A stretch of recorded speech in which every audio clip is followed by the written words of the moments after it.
Well, in the aftermath of that kidnapping and the eventual release, a statement was put out from the president asking Nigerians, in fact, let me just quote, "I ask Nigerians to be patient and fair to us as we deal with the challenges of security, the economy, and corruption.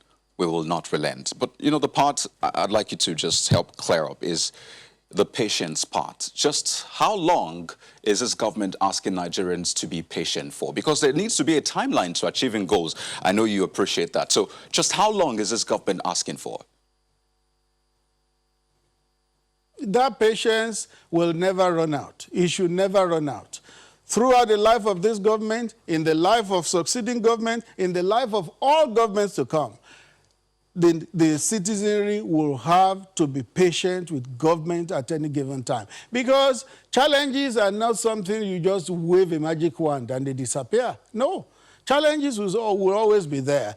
You will succeed up to a certain level at some times. At some times you may not succeed too much. Challenges will always be there. So the citizenry must always be patient with government. That is what that statement simply meant. So there's no timeline to this patience. It just simply says, well, even if it takes us 3 years or more, just be patient. Am I right? Yes, it is said that patience is a conquering virtue. If you are patient, eventually you will conquer. Patience must be elastic. Must be elastic.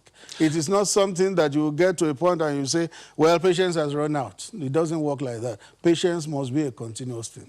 Well, Mr. Adesina, you do know that there's that expression that people run out of patience, which is what you just used. But, you know, while that patience lasts, lives are being lost. I mean, I'll chronicle some of the security issues we've had just in this past 3 days for you in a moment. But still on that issue of patience, because a lot of Nigerians have been patient with this government from 2015 up till this moment. And they just want to know, just how long do you want us to wait for? And you know that a goal without a timeline is not really a goal. So, again, is there a timeline to this? Or, like you said, people should just keep waiting? No, you make it sound as if when the citizenry is patient, then it is doing government a favor. No, it is not like that. It's our country. It's a symbiotic thing between the citizenry and the government. It's not that the citizenry is doing government a favor by being patient. No, it is that we are doing the right thing in our country, for our country, when we show patience and understanding to government.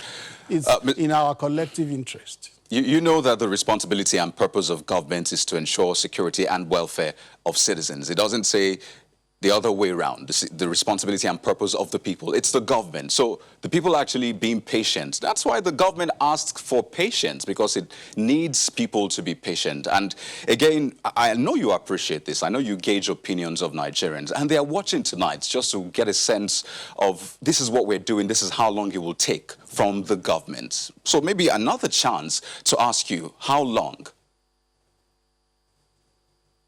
No. There are certain things in which you don't have control of all the variables. If you don't have control of all the variables, you don't then begin to give timeline. And security is not something that you will give a timeline that by this time or this time or this time, we will accomplish this. All over the world, security is a continuous thing. It's a continuous thing. Even the most advanced countries in terms of security and equipment and security agencies' performance and all that, they still are working at it. So that is why a government cannot say, by this time we will accomplish this, we will accomplish this. It's a continuous process. All that matters is that you work at it, you stay on it.